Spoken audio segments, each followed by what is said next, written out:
Okay, so we're going to be looking at solving differential equations. So if you remember last time I saw you, we were talking about rates of change, and we had kind of a system for taking a process described or describing a rate of change. So for instance, the rate of change of a population or the rate of change of temperature, and we would form effectively a differential equation. So an equation which has derivatives in it. And what we're going to look at today is how to then solve those differential equations. And this in itself is a very large topic within mathematics that we could spend hours getting into. But today we're just going to look at a very simple form of differential equation, and we're going to be solving those particular forms. So to start off with, I'd be interested to ask you this question, which relates very much to what we're going to be doing, but you could potentially answer it even if you don't know about solving differential equations. And that is, can you find a polynomial function, so that's a constant plus x plus something x squared, that has the following property? The function is its own derivative squared. So give me some function where if I take its derivative and I square that derivative, I end up with the same function again. The property in itself is nothing that amazing. I've just made up this property. But do you have the tools and the problem solving ability to answer that question? Give it a go first, and then we'll take a look together. You can pause the video now. Okay, so well done if you gave it a genuine try. Less well done if you didn't pause and you're just continuing to listen. So in this case, I said polynomial function, that was my hint. But if we think about it, what would probably be a good candidate? If we just had, say, a constant a, if I take that derivative and square it, I'll always get 0. Now, unless a itself was already 0, that doesn't really work. And that's not really a function. It's just the number 0. What if it was a plus bx? If I found the derivative of that, I would get a constant. If I square a constant, I get a constant. So it's not going to work. What if I had something that looked like this? Well, if I find the derivative of that, I will have a linear equation, right? A linear expression. It'll be a constant plus a constant times x. If I square that, I get a quadratic. So at the very least, I'm getting from the same form to the correct form, right? I'm getting to a quadratic. So probably this will work, and we just need to find what a and b and c are. So we're going to try this specific polynomial function, a quadratic where we don't know what a, b, and c are. Let's find the derivative. In this case, it will be b plus 2cx. Let's square the derivative. And we get b squared plus 4c squared x squared plus double the two terms, so that's 4bcx. Yeah, and then if we rewrite that, so it's in ascending order of the powers of x, we end up with this. Okay, now we started with a, b, and c, and we've ended up with b squared, 4bc, and 4c squared. If we can make all those things the same, then we have found a potential solution. So let's do that. We're going to say a equals b squared. In this case, we had b and 4bc. b equals 4bc. And we've got c equals 4c squared. Okay. So what can we do with this? Well, first of all, that second one is the same if I divide by b. Assume b is not 0 for a moment. Or in fact, let's not even say assume. Can b be 0? If b was 0, that would then mean a would have to be 0, right? Which would mean we'd just have something of the form cx squared. Okay, so maybe let's not start with that then. Let's instead start with the third line. Okay, I can assume C is not 0, right? Because if C is 0, of course it won't work, because then we'll have the problem that it's not a quadratic anymore. So that last line, if C is not 0, this implies 1 equals 4C. That implies C equals 1/4. Okay, so if C is a quarter, then this line here, what does that imply? It implies, well, effectively it implies B equals B, right? Because if I put C as a quarter into here, I just get B on the right hand side. B equals B is a tautology. Effectively, it's no information, right? This tells me nothing about B or indeed C. I mean, it just reconfirms that C is a quarter. So this effectively gives me no info. And then we just have a relationship between A and B squared. So what that tells us is that a good answer would be y equals, in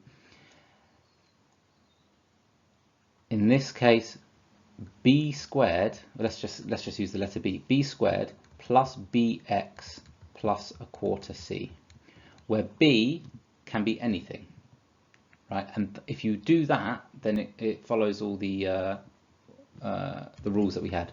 Sorry, that should be 1/4 x squared. Okay, so for example, you can pick a b. Let's just say 1, for instance. If I pick b as 1, then I get y equals 1 plus x plus 1/4 x squared. And that is indeed a valid answer. That will work. If you find the derivative of that and square it, it should be itself. Let's also try, if I say b equals 2, then I'll get 4 plus 2x plus 1/4 x squared. And again, that should work. If I find the derivative of that, which in this case would be 2 plus 1/2 x, if I square that, I end up getting the same thing again. So we've kind of found it, right? By looking at those equations, some of the terms were fixed. For example, the c term had to be 1/4. The other terms, they weren't so much fixed as they had to have a certain relationship. In this case, the relationship is the constant needs to be the square of the coefficient of all the x. Okay. So what we've effectively done here is we have solved the following differential equation. dy over dx squared equals y.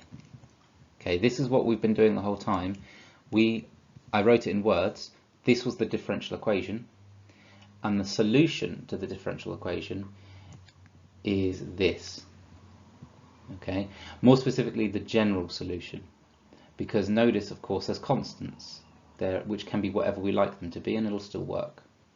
So this is the general solution to that differential equation, and then a specific or particular solution, and this is real mathematical terminology I'm using. A particular solution would be this, or another particular solution would be this.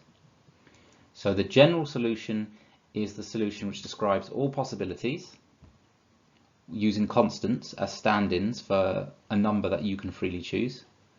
And then the particular solution is when you just give that number any value you like and you get examples of possible particular solutions. Now there's of course infinite particular solutions, because b could be chosen to be anything and this will still work. Okay, great.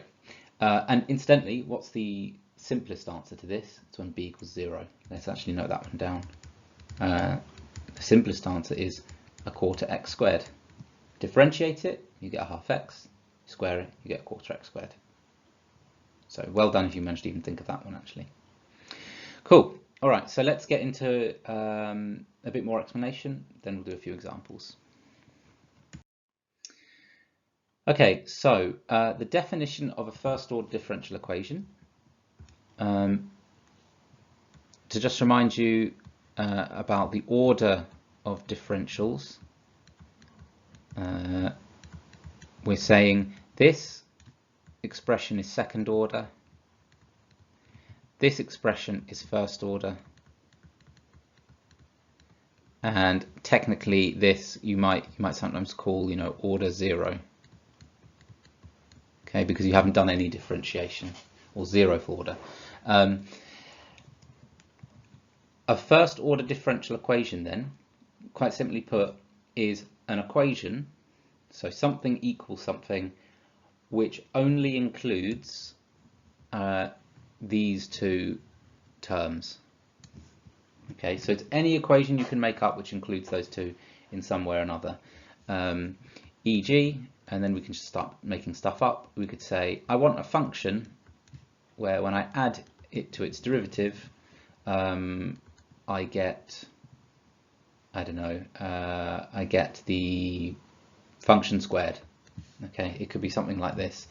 It could be, if I multiply the function y by its own derivative, I get a constant 4. Okay, so all of these are examples of first order differential equations, which we're going to be learning how to solve. And what is a bad example would be, say, something like this. You know, 5 times the second derivative plus, you know, 3 times the first derivative is the same as the function itself. This is too complicated, and we're not going to be doing that yet.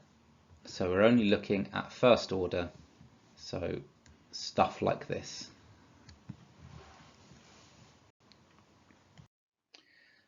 So you can imagine there's all sorts of complicated differential equations that we could make up.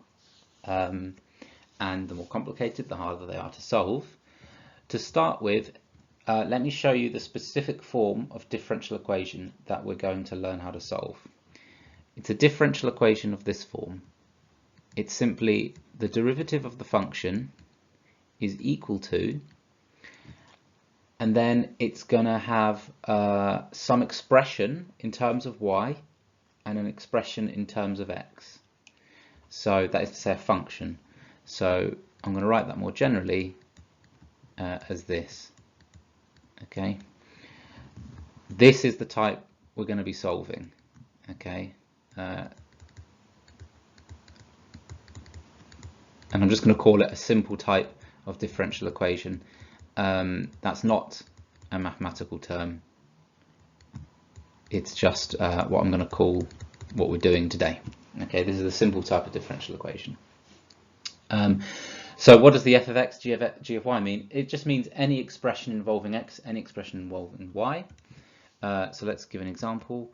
Dy over dx equals 2x times y squared. Okay, that's one such example. In that case, the function f of x was 2x, the function g of y was y squared. And we're also going to consider cases where you have an equation that can be rearranged into that form. So, for example, if I had the following equation, x times dy dx equals, let's make something up, y plus 3, okay, then this is the same as dy over dx equals 1 over x times y plus 3, which now is in that form, right? Now we have this is my f and this is my g. Okay, so anything that can be written in that form that's written in black pen up there, that's the kind of differential equation we are going to solve. And I'm now going to describe to you the general process for doing this, and then we'll have a go at doing it through a few examples. So the general process is going to be, first of all, to actually have it in this form, right? So step one is to just write it in that form. Okay, and these steps I'm about to describe, I'm not going to go into detail about proving why it works. I'm just going to tell you the sort of the method and the calculation to do. Proof and that kind of thing could perhaps come later. but I just want you to know how to do it first. So the method you're going to do is to write it in that form. Then you're going to do something called separating variables, which it says up here, right?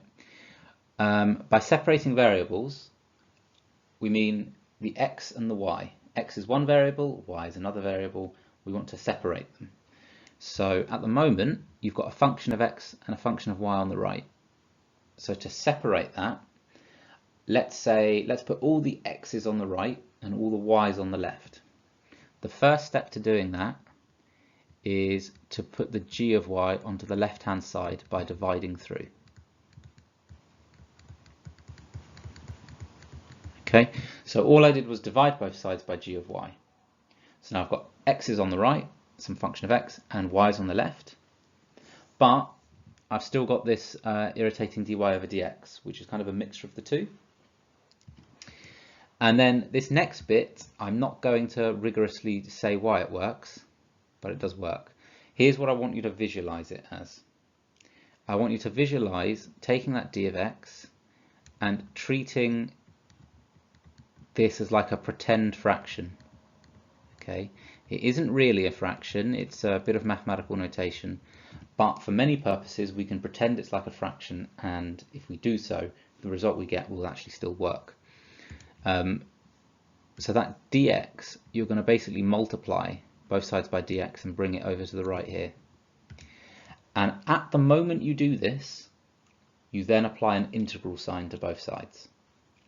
So let me show you what that looks like. So that's your step 3. You can have 1 over g of y equal to f of x. Now you've multiplied by d of x, so the d of x has come over here, and that d of y stays here, right? So I've followed through on that arrow.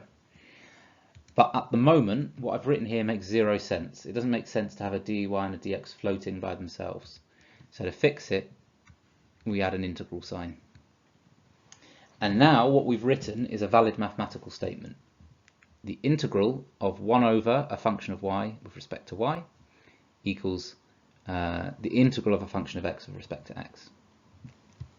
Okay, and step 2 and step 3, they work. It just works. So that step 3 equation will be true as long as that initial equation was true.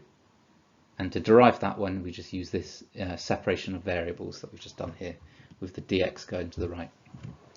Okay, and then finally, your step 4 is going to involve do the integration, right? And at this point, because we don't actually know what f of x and g of y are, we just have to stop here and just say do the integration, and then you get your answer.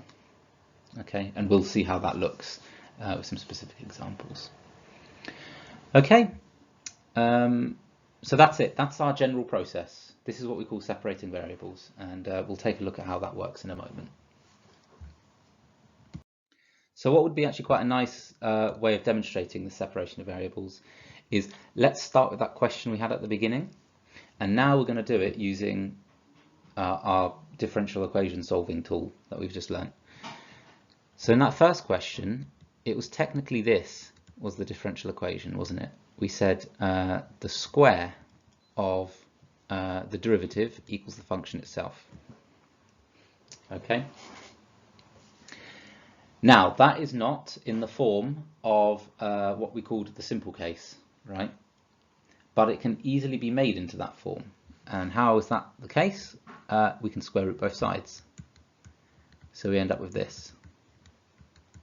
Okay. Now our function of y is y to the half, and our function of x, well, there's nothing there. It's effectively just the number 1, right? So you can think of it as like an invisible 1. Let's just put that there, times 1, right? And now it's in the correct form, isn't it? It's dy dx equals a function of y times a function of x. Let's then divide by the function of y, and we get 1 over y to the half dy dx equals, and it's just going to be the number 1. Now let's separate the variables, move the dx to the right hand side, and we end up with this.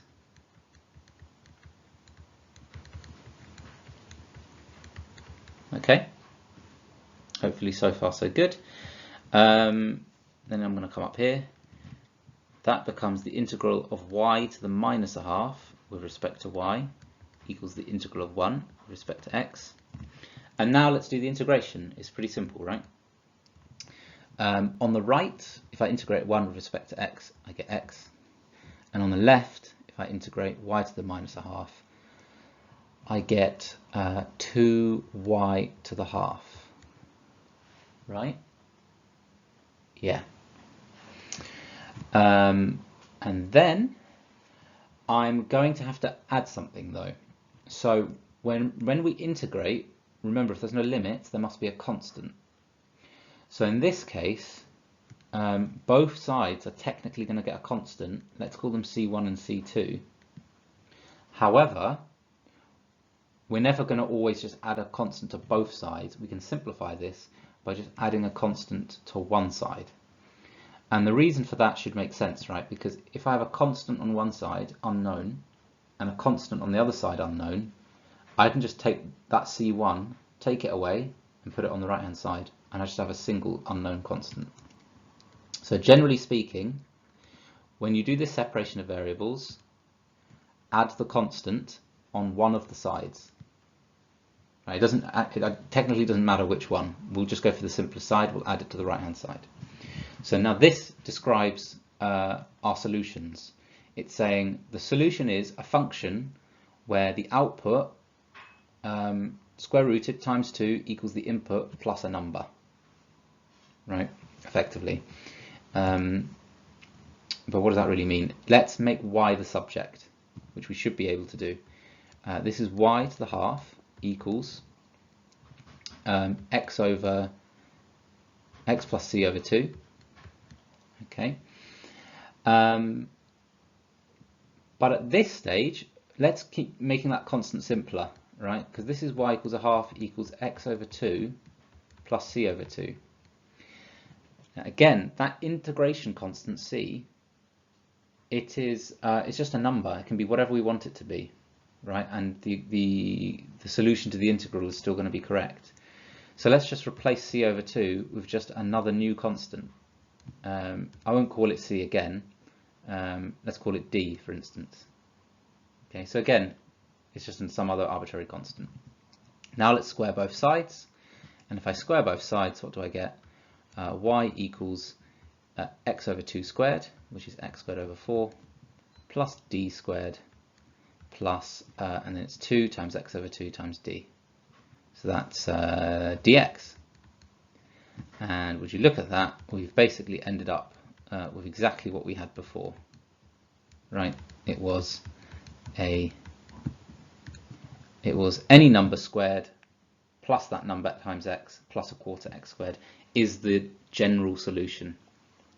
Okay, and if we'd left that d as being c over 2, that would be fine. We would just have a bunch of 2's and 4's here, but it would still be exactly the same general solution. Okay, so that's the power of these differential equations, is they can do stuff like this rather than us having to try and guess our way to the answer. We'll have to solve simultaneous equations. So last bit of information before we look at the textbook examples. The terminology general solutions and particular solutions. This I already brought up, but I just want a reminder of it. Effectively, general solutions have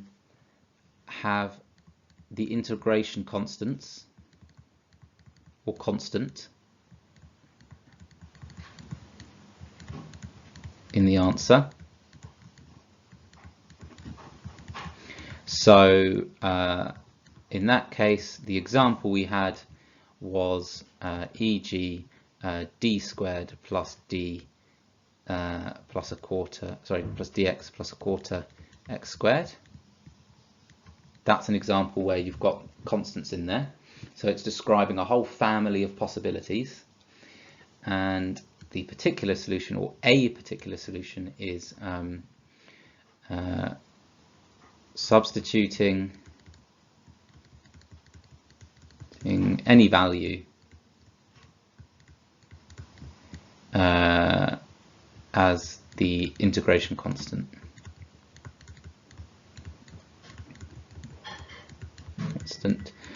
So think of it as a specific version of the general solution. So all the integration constants go away and you just put in some number for it, and what that number is may be depending on some further information which you'll get in the question. An example, e.g., was if d equals 1, we get 1 plus x plus a quarter x squared. Okay. Cool. All right. So remember then, the solutions to differential equations, there's technically infinite of them, right? What we have here is one of those solutions, and if you want to know what all of them are, you look at the general solution, and that describes in one line what all the infinite possibilities are. Great. Okay, let's look at some examples. So we're going to find the general solution to the following differential equation. Let's first get it into the correct form. So this is dy over dx equals x over 1 plus x squared times tan y. Okay. Let's now divide by the function of y, and we get this. Dy over dx equals x over 1 plus x squared. Now let's separate the variables.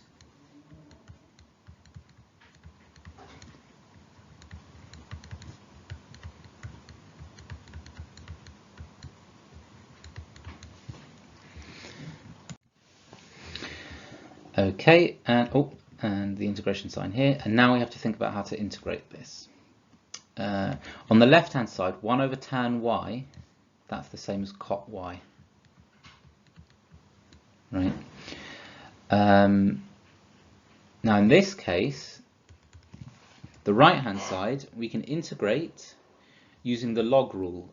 Remember, if the derivative of the bottom is the same as the top, then the integral is the log of the bottom. So the bottom differentiates to 2x, which is effectively almost the same as the x on the top. In fact, if that was a 2, then we'd have a half here. So now we can see the integral will just be the ln of the bottom. So we get a half ln of 1 plus x squared. So this we should know how to do, right? Okay, so that's the right hand side. The left hand side, that integral of cot y, you may remember or you may not remember what that is. I think it may be in the formula book. But if we wanted to know how to actually do it, let's quickly do it. So the integration of cot y is equal to the integration of cos y over sine y with respect to y. Now, again, it's the log rule, right? The derivative of the bottom is the same as the top. So therefore, it's equal to ln of mod sine y. Okay, so that's what we get here, ln of mod of sine y. And now we just have to be careful because we haven't done the integration constant yet. So let's just put it over here, plus c. Okay.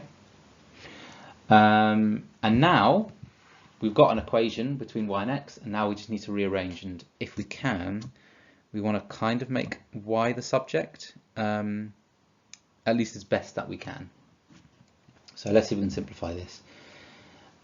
First of all, that half, I'm going to put that on the inside of the ln, so this becomes square root. I'm going to raise both sides to the power of e, or I'm going to raise e to the power of both sides. So that gives us, that means e to the ln of sine y gives me sine y. E to the ln of the square root of 1 plus x squared gives me just the square root of 1 plus x squared. Okay, so I'm effectively doing this, right? E to that and e to that. Okay, but we have to be careful because e to the power of a sum means it becomes e to the first term times e to the second. So I'm not adding anymore. I'm now basically multiplying by e to the c, right? But what is e to the c? It's just a constant. So when we're doing differential equations, if you just have an arbitrary integration constant and we've got a function of it, we can just replace it again. So I'm just going to change that to sine y equals, let's call it capital A, square root 1 plus x squared. Okay, so that e to the c became a capital A, right? Common letters that we use for integration constants are things like c, capital A, capital B, k. They can be anything really, as long as it's not a variable. So e to the c is a constant. I'm just going to replace that with a new constant that I'm now going to call a.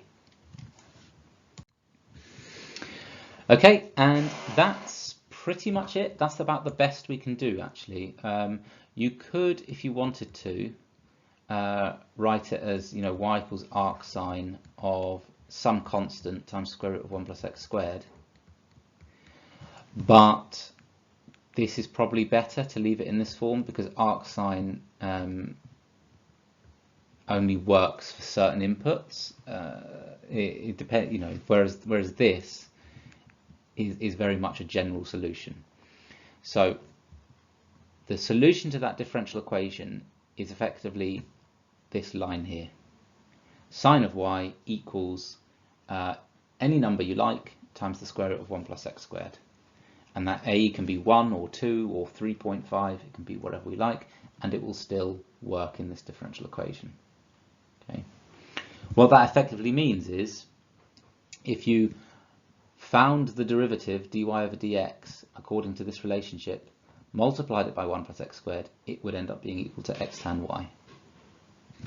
That's the sense in which this is a solution to that differential equation. Cool. Hopefully that made sense. Let's look at one more example. Okay. So find the particular solution to this differential equation of this, given that x equals 1 when y equals 4. So this bit of extra information, x equals 1, y equals 4, we're going to use this to go from general solution to particular. Okay, but more on that when we get there. For now, we always just start off with finding the general solution. Oh, actually, having said that, is there? No, okay, I don't think there's a simpler way. So we'll start off with the general solution. Okay, so we need to split this up into functions of x, functions of y. We've basically got that because the x's are all in the denominator, y's in the numerator. So let's rewrite this as the integral of, and I'm going to just skip the first step. We'll go straight to the good bit. 2x plus 1 times x plus 2 dy over dx. Oh, sorry, I shouldn't have an integral yet. Equals minus 3 y minus 2. Okay, so that is just rearranging this. Multiply the dx over to the other side. Oh, actually, sorry, in this case, right, I did it the wrong way around. So let's make sure we keep things in the right place. So the x actually needs to go on this side. The y needs to go on this side. So we have minus 3 y minus 2 on the left, dy over dx, and we have 1 over 2x plus 1, x plus 2 on the right. So now when I multiply by the dx, we keep like with like. We keep the x's with the x's and the y's with the y's. And now I can integrate both sides. So now at this stage, effectively a lot of differential equations is just going to be you remembering how to use all your integration tools. Because now all this is two different integration problems. You know how to integrate something like this, and you know how to integrate something like this, or at least you should know at this point, right? This one is going to be the log rule, or what I call the log rule. Derivative at the bottom is close to the top, is similar to the top. And this one, you're going to have to write it as partial fractions. Once you've found partial fractions of this, you'll be able to integrate it. Okay.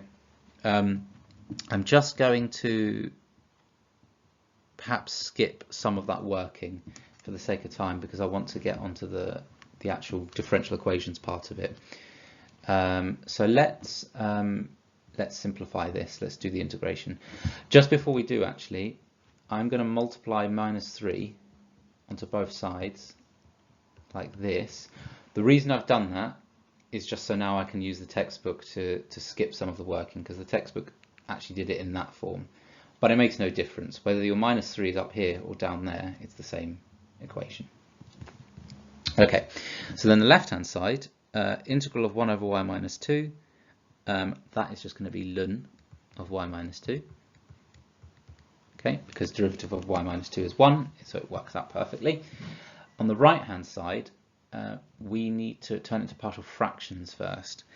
So if you did the partial fractions on that, you should end up with, and I'm just taking the textbook's word for it now, it should be 1 over x plus 2 minus 2 over 2x plus 1. Okay, and now what's that equal to? In this case, well, that first one, we're going to get ln of x plus 2. And for that second one, oh, conveniently, we just get exactly, yeah, ln of the bottom, 2x plus 1. But we also have a plus c, right? We have a plus c. So let's stick that there. Okay. Now we're going to want to solve this or simplify it a little bit. Now here's another sneaky trick we can do here, right? Is that c, that's the only thing that doesn't have a ln on it, right? But as I said, you can do whatever you want with that constant, because at the end of the day, it's just you adding a number. So we can actually replace that c with ln c, right? Maybe not, just to not confuse you, I've effectively replaced c with ln of some other constant, ln a, let's say. So there's a mapping between c and ln of a. That's what I've really done. Okay, so that's my integration constant here, is ln of a, whatever a may be. And now we can kind of combine this a little bit, can't we? Let's write it up here. Ln of y minus 2 is equal to ln of x plus 2, and then I take away, so I'm dividing by 2x plus 1, and then I'm adding ln a, so that's like multiplying by a over here, and we get this. Now we can take e to the power of both sides, and we get y minus 2 equals x plus 2 all over 2x plus 1 multiplied by a, and I'll just put the a over here this time. And then finally we get y equals a times x plus 2 all over 2x plus 1 plus 2. Okay, so this is our general solution. Okay, the final part is now we want to find the particular solution. So to do that, we've been given some information. We've been told when x is 1, y is 4. So all you need to do now is put those values in, x1, y4, and you can see it's going to then give us the value of a, that missing constant. And then that will give us the particular solution. So let me just make some space here.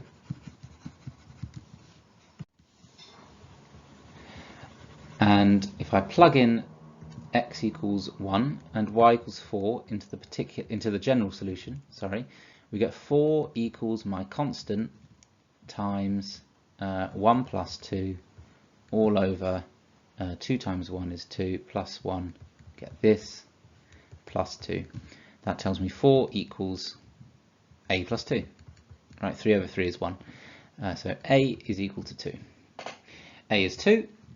So we can now finally write down our nice general solution, our particular solution. Sorry, our particular solution is this, right? Because there's no constant in it anymore. And that's our particular. Our specific particular for the case where x equals 1 when y equals 4. Okay, and that's it, we've done it.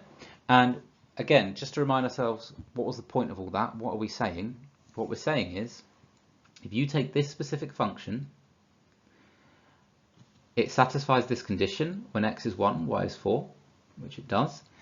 And not only that, if you were to plug it back into here, if you did minus 3 times all of this, minus 2, divided by 2x plus 1, x plus 2, you would end up with the derivative of this function. And you could check all that. You could basically do the reverse of everything we've just done, and you would find that indeed this does work. And that's what we've basically been doing. We've been unpacking this differential equation to tell us what function actually will work when I stick it into this, when I substitute it into this equation. Okay, cool. All right, so not lots of time left, but hopefully a little bit of time to try some questions. I think probably not quite enough time to try all these, but maybe do a few in part 1, or just try one of either 4 or 10, and just get that done. And then when you have some time, you can maybe finish off the rest of them. If this is part of a double, which it may be, then you can perhaps take a little bit of the second half to finish that off. But just make sure you have a go at these questions before starting the part 2, well, not the part 2, but the session that follows this. Okay, let me know if you need any help with those there. It says page 1 of 2. I'm just going to leave it at these this set of 3 questions. So give them a go, and you can pause the video now.